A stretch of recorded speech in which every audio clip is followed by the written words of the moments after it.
এর আগের দিন যেটা ক্লাস করেছিলাম সেটা বৃষ্টিজনিত কারণের জন্য ঠিকঠাক করে ক্লাসটা হয়নি। যাই হোক, ওই ক্লাসটা আমি দ্বিতীয়বার আজকে আবার করে দিচ্ছি, ভালো করে দেখে নিন।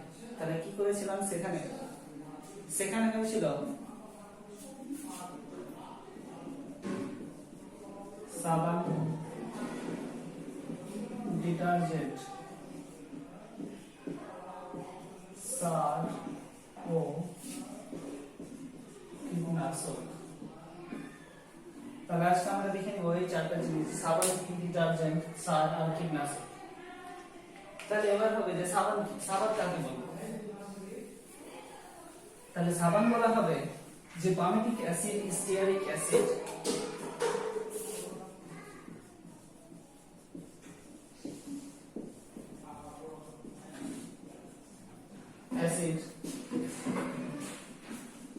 স্টিয়ারিক অ্যাসিড এবং উচ্চ আণবিক ভর বিশিষ্ট যে সমস্ত ফ্যাটি অ্যাসিড আছে তাদের সোডিয়াম বা পটাশিয়াম লবণকে বলা হবে সাবান। ফ্যাটি অ্যাসিড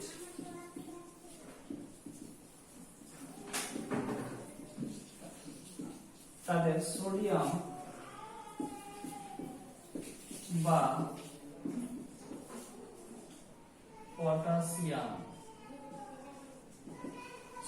পটাশিয়াম লবণকে বলা হবে সাবান। তাহলে আমরা এখানে জেনে নিলাম যে সাবান কি, পামিটিক অ্যাসিড থাকবে, স্টিয়ারিক অ্যাসিড থাকবে এবং উচ্চ আণবিক ভর বিশিষ্ট কি থাকবে, ফ্যাটি অ্যাসিড থাকবে এবং ওই ফ্যাটি অ্যাসিড বা এই সমস্ত অ্যাসিডের সোডিয়াম বা পটাশিয়াম লবণ থাকবে, যাকে আমরা বলবো সাবান। এবার আমরা জেনে নিব যে সাবান দুই প্রকারের হয়, একটা হচ্ছে নরম সাবান আর একটা হচ্ছে অপেক্ষাকৃত শক্ত সাবান। যে সমস্ত নরম সাবান থাকে যেগুলো আমরা গায়ে হাতে ব্যবহার করি, আর যে সমস্ত সাবান একটু শক্ত যেগুলোতে আমরা কাপড় কাচার কাজে, বাসন মাজার কাজে ব্যবহার করি, সেই সমস্ত সাবানগুলো আমরা এখন জেনে নেব। তাহলে সোডিয়ামের সাবান যেগুলো হবে, সোডিয়াম লবণযুক্ত যে সমস্ত সাবান হবে সেগুলো হবে শক্ত, আর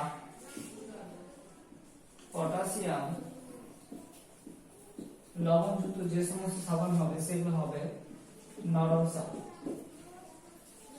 সাবানের প্রকৃতির মধ্যে আরো পড়ে যে সাবান জলকে কি করতে পারে, অস্বচ্ছ করে দিতে পারে।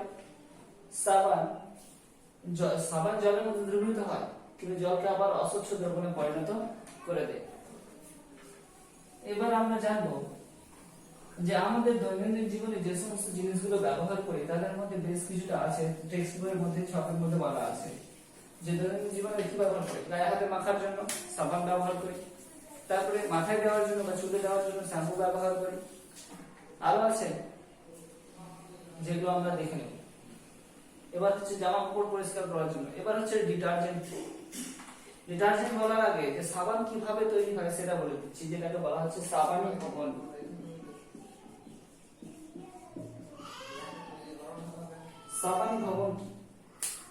সাবানী ভবন হচ্ছে যে সমস্ত জৈব অ্যাসিড গুলো আছে সেই সমস্ত অ্যাসিডে বা ফ্যাটি অ্যাসিডের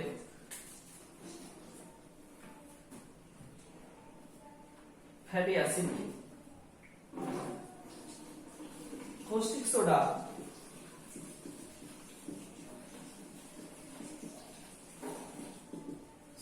বা কৌষ্টিক পটাশ, কৌষ্টিক সোডা বলতে NaOH আর কৌষ্টিক পটাশ বলতে KOH ইত্যাদির সাথে যুক্ত করে দিয়ে যদি জলীয় বাষ্পতে উত্তপ্ত করা হয়। যে ধরলাম এখানে দেখানো হচ্ছে, ধরলাম যে এখানে উনুন রাখা আছে, উনুনের উপর একটা বাসনপত্র রাখা আছে, ধরলাম যেটা হাঁড়ি আছে। তাহলে এই হাঁড়িতে কি থাকবে, এর বাইরের অংশটা খোলা আছে, এর মধ্যে জল ভর্তি করে দিয়ে আমি কি করছি, এটাকে উষ্ণ করে দিয়ে এখানে যে ফাঁকা আছে সেখানে যদি আমি আরেকটা বাটি রেখে দিলাম, ওই বাটির মধ্যে যদি চর্বি রাখি বা তৈল জাতীয় কোনো একটা পদার্থ তার সাথে কস্টিক পটাশ বা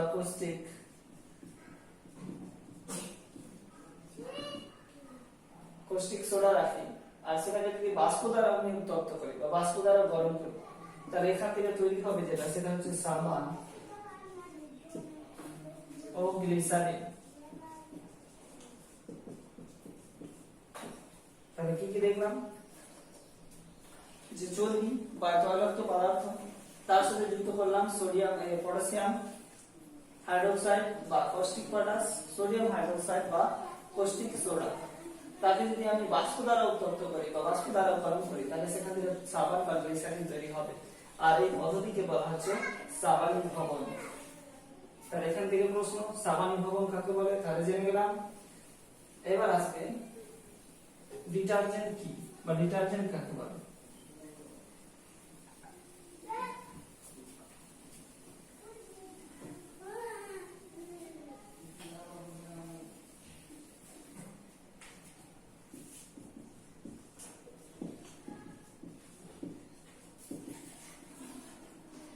ডিটারজেন্ট বলা হবে যদি আমরা পেট্রোলিয়াম শোধনাগারে পেট্রোলিয়াম বা হাইড্রোকার্বন যুক্ত কোনো একটা মৌল বা পরমাণু, পেট্রোলিয়াম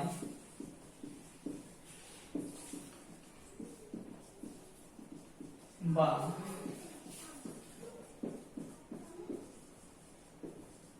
হাইড্রোকার্বন, পেট্রোলিয়াম বা হাইড্রোকার্বনের কোন একটা অণুকে নিয়ে যদি তার সাথে ঘন সালফিউরিক অ্যাসিড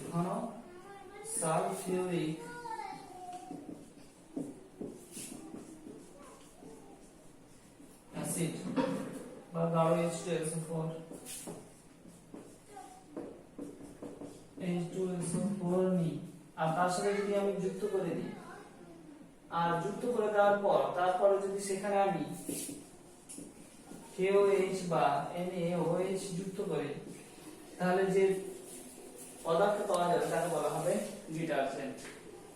তাহলে পেট্রোলিয়াম বা হাইড্রোকার্বনের কোন একটা অণু তার সাথে ঘন সালফিউরিক অ্যাসিড মিশিয়ে দিয়ে সেটাকে যদি আমি KOH বা NaOH যুক্ত করি, তাহলে সেটা হয়ে যাবে ডিটারজেন্ট। তাহলে ডিটারজেন্টের মধ্যে একাধিক ভাগ আছে, যেমন কোন ডিটারজেন্ট কাপড় কাচার কাজে ব্যবহার করা হয়, আলাদা আলাদা কাজে ব্যবহার করা হয়। তাহলে ডিটারজেন্টের মূল উপাদানটা কি? ডিটারজেন্টের মূল উপাদান হচ্ছে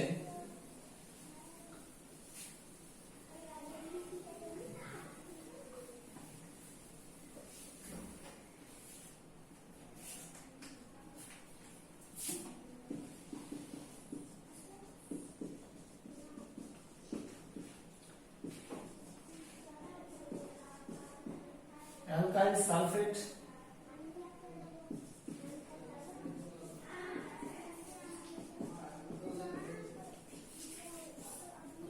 বেনজিন সালফোনেট,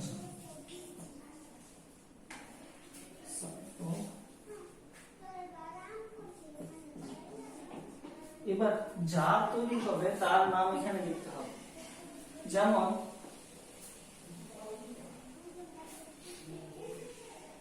যদি বলি যে সোডিয়াম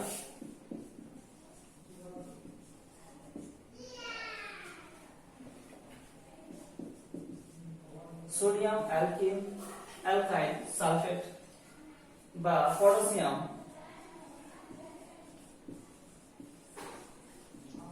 মানে এখানে তার নাম লিখতে হবে যে লবণটা তৈরি হবে। এখানে যদি সোডিয়াম লবণের তৈরি হয় তাহলে সোডিয়ামের নাম থাকবে, যদি পটাশিয়াম লবণ তৈরি হয় তাহলে এখানে পটাশিয়ামের নাম থাকবে। তাহলে তার অ্যালকাইল সালফেট আর তার অ্যালকাইল বেনজিন সালফোনেট ইত্যাদি ইত্যাদি লবণের এই লবণ বিশিষ্ট ডিটারজেন্টের মুখ্য উপাদান থাকে।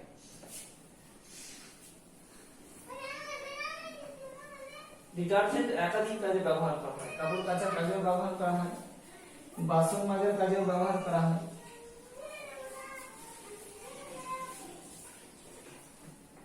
এবার ডিটারজেন্ট হলো, ডিটারজেন্ট সম্পর্কে জানলাম।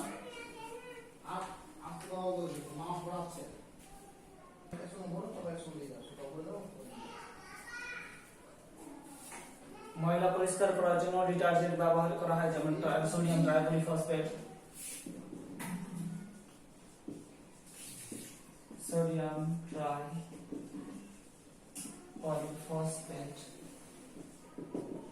ইত্যাদি ইত্যাদি যে সমস্ত জিনিসগুলো ব্যবহার করা হয় সেগুলো আমরা জেনে নেব ডিটারজেন্ট সম্পর্কে।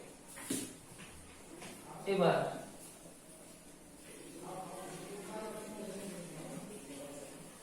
এখানে প্রশ্ন আসবে যে কোন জলে বা বিভিন্ন প্রকারের ছক আছে বইয়ের পাতায়, যে বিভিন্ন প্রকারের জলের নাম আছে, কুয়োর জল, নদীর জল, পুকুরের জল, তারপরে সমুদ্রের জল, যাই হোক খরা জল আর মৃদু জল। তাহলে এই সমস্ত জলগুলোতে বেশিরভাগ জলে কিন্তু সাবান ফেনা উৎপন্ন করতে পারে না। তাহলে মৃদু জল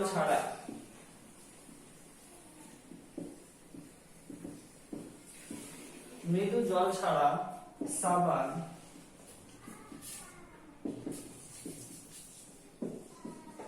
অন্যান্য জলে ফেনা তৈরি করতে পারে না।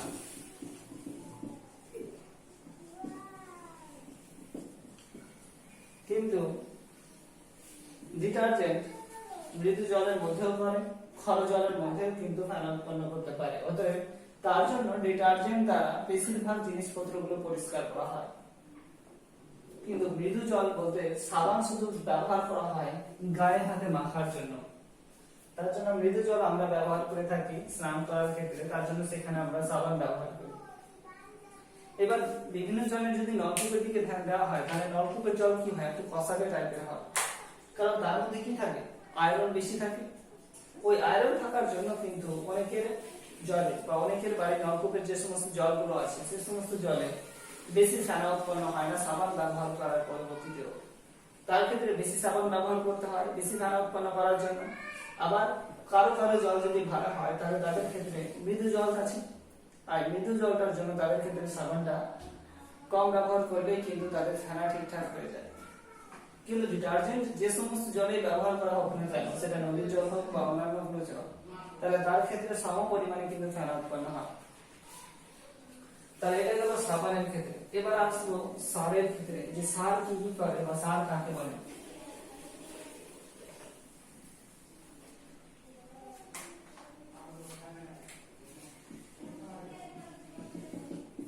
সার কাকে বলে?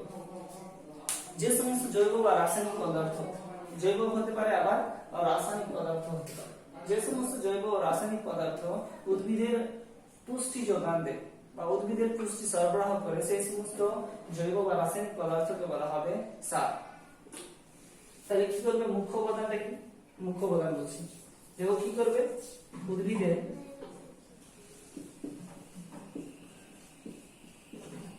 পুষ্টি যোগান দেবে, উদ্ভিদের পুষ্টির যোগান দেবে মুখ্য কাজ, তাকে বলা হবে সার। সার দুই প্রকার, একটা হচ্ছে জৈব সার আর একটা হচ্ছে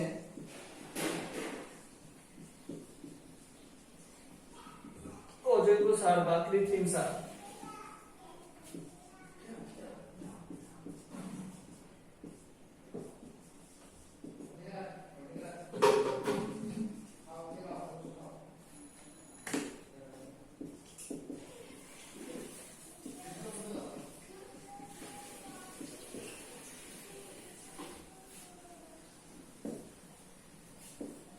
ইউরিয়া, অ্যামোনিয়াম সালফেট,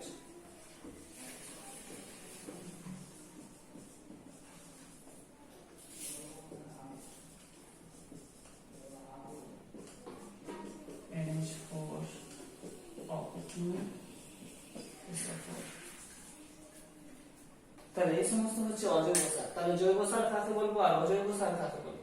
যে সমস্ত সার প্রাণীদেহ থেকে বা প্রাকৃতিক পরিবেশ থেকে পাওয়া যায়, যেমন হচ্ছে গোবর সার, বিভিন্ন প্রাণীর গোবর থেকে পাওয়া যায়, তাকে বলা হবে জৈব সার। আর যে সমস্ত সার কৃত্রিম ভাবে পরীক্ষা নিরীক্ষার মাধ্যমে তৈরি করা হয় সেই সমস্ত সারকে বলা হবে অজৈব সার, যেমন urea, ammonium sulphate, potassium, potash, তারপর হবে এনপিকে ইত্যাদি ইত্যাদি। তাহলে অজৈব সার কাকে বললাম? যে সমস্ত সার পরীক্ষাগারে বিভিন্ন রাসায়নিক বিভিন্ন পরীক্ষা নিরীক্ষার মাধ্যমে, পরীক্ষাগারে বা কৃত্রিম ভাবে পরীক্ষা নিরীক্ষার মাধ্যমে তৈরি করা হবে তাকে বলা হবে অজৈব সার। যেমন urea CONH2O2, ammonium sulphate NH4O2SO4, NPK বলতে নাইট্রোজেন, পটাশিয়াম, না, নাইট্রোজেন, ফসফরাস আর পটাশিয়াম। নাইট্রোজেন, পি দিয়ে ফসফরাস, আর এটা দিয়ে হচ্ছে পটাশিয়াম।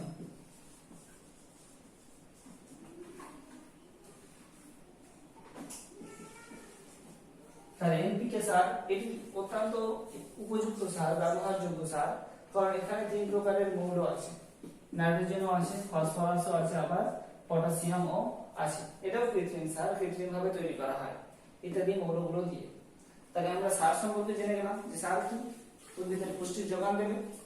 এবার এখানে ছক আছে বইয়ের মধ্যে যে ধান গাছের জন্য কি ব্যবহার করা হবে। তাহলে ধান গাছে আমরা সাধারণত ব্যবহার করে থাকি যেটা হচ্ছে সেটা ইউরিয়া। ধান গাছের ক্ষেত্রে ব্যবহার হয়, ধান গাছের ক্ষেত্রে ইউরিয়া ব্যবহার করা হয়। তারপরে যদি কীটনাশকের কথা বলা হয় তাহলে অল্ড্রিন কীটনাশক ব্যবহার করা হয় ধান গাছের ক্ষেত্রে।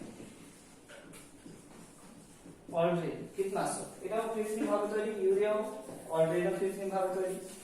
তারপরে ফুলের ক্ষেত্রে হিউমাস সার ব্যবহার করা হয়, হিউমাস, যেটা অপর নাম হচ্ছে গোবর সার, হিউমাস। এটা হচ্ছে প্রাকৃতিক জিনিস। তারপরে আরো অন্যান্য যে সমস্ত জিনিসগুলো ছকে লেখা আছে তার ক্ষেত্রে এনপিকে সার ব্যবহার করা হবে। এনপিকে সার বেশিরভাগ ক্ষেত্রে কিন্তু ব্যবহার করা হয়। আমরা যে সমস্ত যারা গ্রাম্য এলাকায় থাকে তাদের ক্ষেত্রে দেখবেন যে তাদের বাবা মা যদি জমিতে চাষ করে, মা তো হবে না, বাবা যদি জমিতে চাষ করেন তাহলে তারা পটাশ সার ব্যবহার করে, এই যে এনপিকে সারের যেটা পটাশ আছে, পটাশিয়াম সার। তাহলে সেই সমস্ত সার কিন্তু জমিতে ব্যবহার করা হয় ধান গাছের ক্ষেত্রে, গমের ক্ষেত্রে, ইত্যাদি ইত্যাদির ক্ষেত্রে। তাহলে এই সমস্ত সারের ব্যবহার এখানে বলা হচ্ছে। এবার হচ্ছে কীটনাশক কি, এবার আসবো কীটনাশক।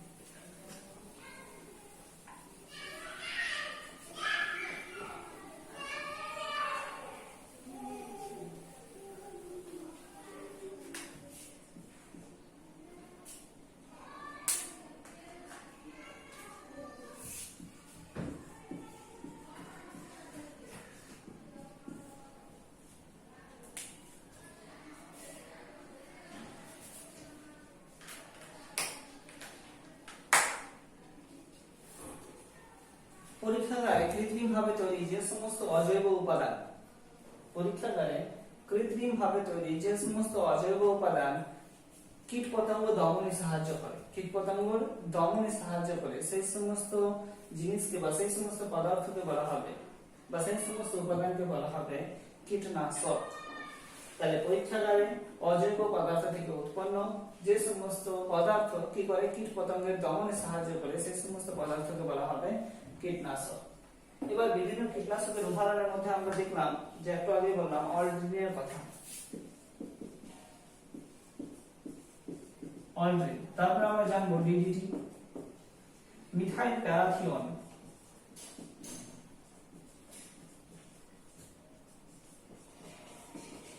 এই সমস্ত কীটনাশক কি করা হয় যে এদেরকে যখনই জমিতে দেওয়া হয় ধান গাছের ক্ষেত্রে, অন্যান্য কীটনাশক ছড়ানোর জন্য, আবার অন্যান্য গাছের ক্ষেত্রে গম গাছ, তারপরে যখন লিচুর সময় হয়, আমের সময় আসে, তখন দেখতে পাই আমরা প্রায় যারা টার্গেট পয়েন্ট, আমরা তো টার্গেট পয়েন্টে পড়েছিও, পড়ায়, যাই হোক, তাহলে যারা স্কুলে আসে তারা দেখতে পায় যে আশেপাশে যে সমস্ত গাছগুলো আছে তাদের ক্ষেত্রে যে স্প্রে করা হয়, কীটনাশক দেওয়া হয়, তাহলে ওই কীটনাশকগুলোর মধ্যে এগুলো থাকে, মিশে থাকে।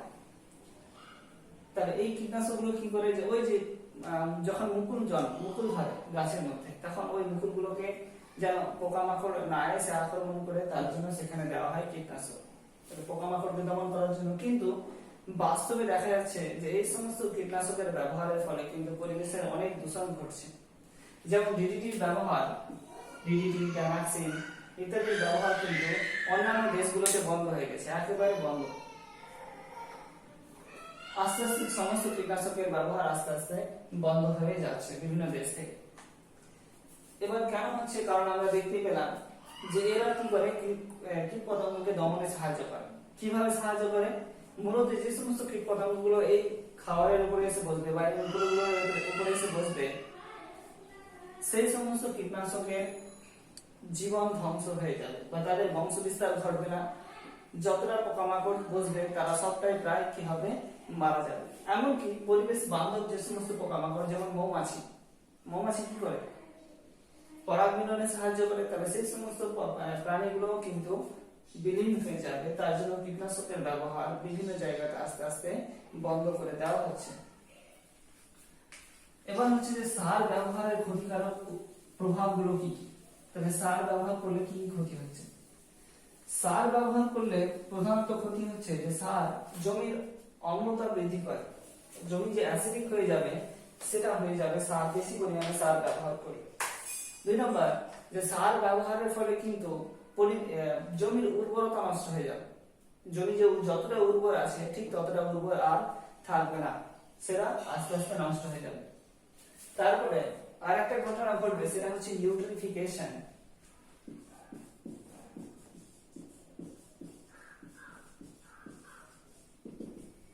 ইউট্রিফিকেশন খুব ভালো প্রশ্ন। যে ইউট্রিফিকেশন কাকে বলবো? ইউট্রিফিকেশন বলা হবে, একটা উদাহরণের মাধ্যমে বলে দিলাম, যে ধরে নাও যে জমিতে বা পুকুরের আশেপাশে বা নদীর আশেপাশে জমি আছে যেখানে আমি সার ব্যবহার করলাম। সার ব্যবহারের পরে সেখানে কি হলো? বৃষ্টি হলো। বৃষ্টি হওয়ার পর সেই সারটা জলের সাথে মিশে গিয়ে কোথায় যাবে? ওই নদীতে বা পুকুরে গিয়ে আশ্রয় নিল। সেই সারগুলো কিন্তু ওই জলের মধ্যে উপস্থিত যে সমস্ত শ্যাওলা আছে তাদের খাদ্য হিসাবে ব্যবহৃত হয়ে যাবে। যেহেতু এখানকারও খাদ্য, তাহলে জলের মধ্যে গিয়েও কিন্তু তাদের খাদ্য হয়ে যাবে। তাহলে জলের মধ্যে যখন যাবে, তাহলে জলের মধ্যে ওই শ্যাওলাগুলোর কি হবে? মাত্রা বেড়ে যাবে। শ্যাওলা বেশিরভাগ জায়গা জুড়ে দখল করে নেবে। শ্যাওলা যদি বেশি হয়ে যায় তাহলে তারা কি করবে? শোষণের জন্য অক্সিজেন নেবে, আর বেশিরভাগ অক্সিজেন তারা জল থেকে নিয়ে নেবে। তার ফলে জলের মধ্যে যতটা অক্সিজেন থাকা উচিত সেই জল আর অক্সিজেন যুক্ত থাকবে না, আর সেই জলটা প্রাণীদের পক্ষে উপকূল হবে না। এই যে এক্সট্রা করে বা আলাদা ভাবে আমরা কি করছি? শ্যাওলাদের খাবার যোগান দিচ্ছি বা শ্যাওলাদেরকে খাওয়াচ্ছি। এই খাওয়ানোর পদ্ধতিটাকে বলা হচ্ছে ইউট্রিফিকেশন।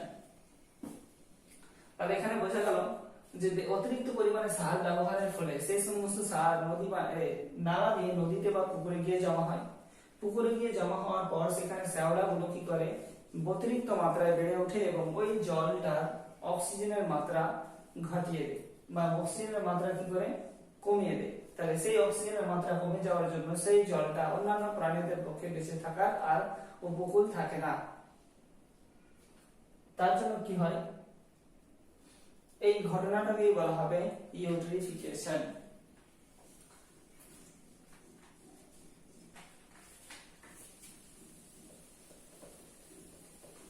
এবার আজকে যেটা হলো সাবান, ডিটারজেন্ট, সার ও কীটনাশক, এই সমস্ত জিনিসগুলোর ব্যবহার, ক্ষতিকারক প্রভাব প্রত্যেকটার পড়ে আসবে।